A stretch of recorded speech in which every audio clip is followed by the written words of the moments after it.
So I just watched the interview of Ed Miliband and Russell Brand, and I can say that that was categorically the worst film I've ever seen Russell Brand do.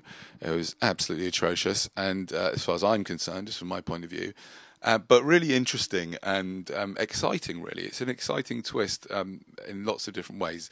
And for me, my analysis of it is that there's two possible ways that I can understand this. The first one, which I think is the more likely one, is that what happened to Russell is what happened to many of us and myself to an extent when I went and heard Chris Grayling the other day.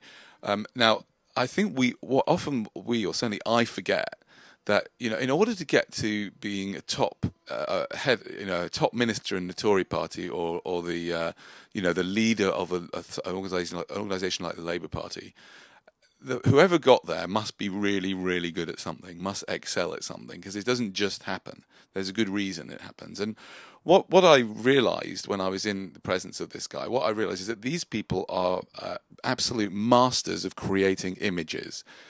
So they have learned for years and years all the different techniques to create images of themselves, which of course are probably not very accurate, shall we say. And so it's no surprise that when you're in the presence of these guys, they manage to create using all sorts of techniques. They, for example, use a lot of completely ambiguous language. It doesn't actually mean anything. When you get asked them a direct question, they go somewhere else completely and will continue to going somewhere else. They use lots of logical fallacies. They are masters of this, and I think it was, by the way, a brilliant move on behalf of the actor Ed Miliband. He's just an actor and a very good actor, and I think it was a brilliant move for his acting career to appear on Russell Brand's show. You know, it's brilliant, and because he can't lose, How could he lose, right? No matter what happened, he's still getting publicity, and you know, and he's a master hypnotist. He's a master magician. And so the only thing I can understand what happened is that basically Russell Brand wasn't even at the interview, not the real Russell Brand. Ed Miliband turned Russell into this sort of pre-revolution days, and Russell kind of just sort of allowed him to do what he usually does, which is just you know, all those techniques and to say nothing, and didn't even manage to ask him any useful questions and push him on those.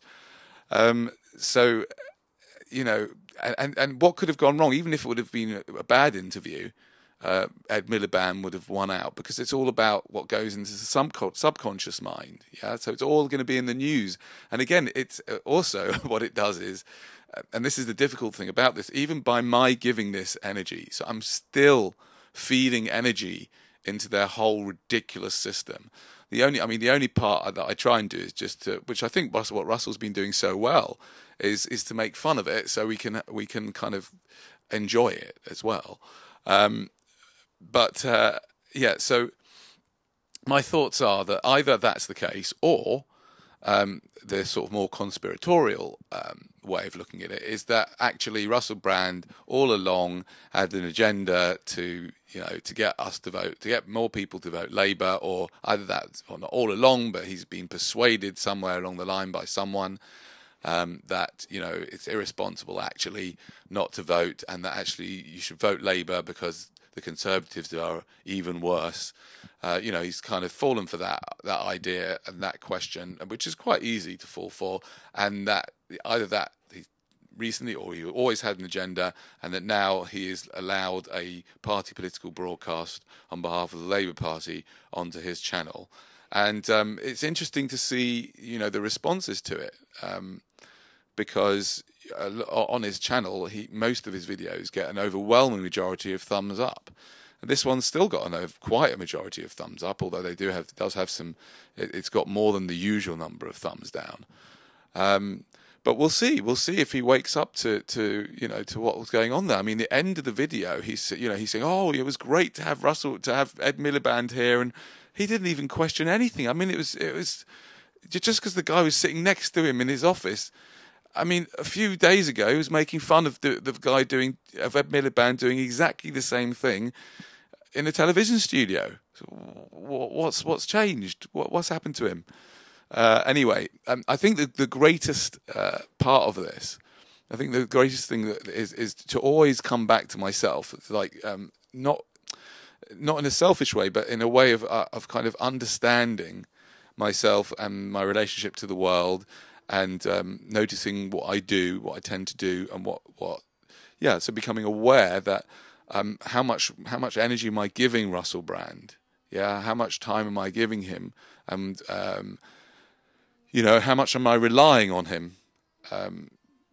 And it's good when something like this happens for me to take a step back and say, wait a minute, I'm relying on someone else outside of myself too much.